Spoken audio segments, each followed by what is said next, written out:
ইদানিংকালে সোনার দাম এমন ভাবে বেড়েছে মনে হচ্ছে ওয়ার্ল্ডের সমস্ত গোল্ড মাইন গুলো কালকেই ধ্বংস হয়ে যাবে। কিন্তু কিছু সময় আগেই তো সোনার ভরি 60 থেকে 70 হাজার টাকা করেছিল, আর এখন সেই দাম 1.30 lakhs পৌঁছে গেছে। আর সারা বিশ্বের যুদ্ধ, রাজনৈতিক অস্থিরতা সব থেকে তার বড় কারণ। যখন রাশিয়া ইউক্রেনের যুদ্ধ হলো, তখন আমেরিকা আর ন্যাটো রাশিয়াকে চাপে ফেলার জন্য তাদের জমানো সমস্ত ডলার অ্যাসেট ফ্রিজ করে দেয়।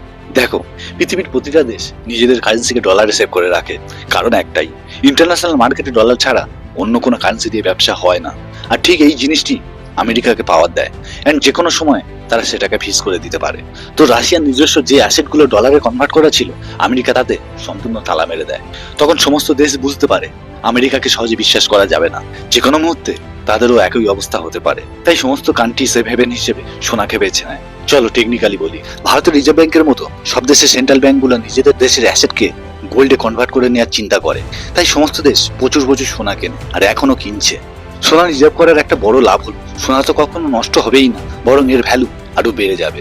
ইন্ডিয়ার রিজার্ভ ব্যাংক, রাশিয়ার সিবিআর, চায়নার পিপলস ব্যাংক, আরো অনেক ব্যাংক নিজের দেশের রিজার্ভ গুলোকে গোল্ডে রাখতে আরম্ভ করেছে, যাতে আমেরিকা এবং তাদের ডলারের দাদাগিরি ভবিষ্যতে না চলতে পারে।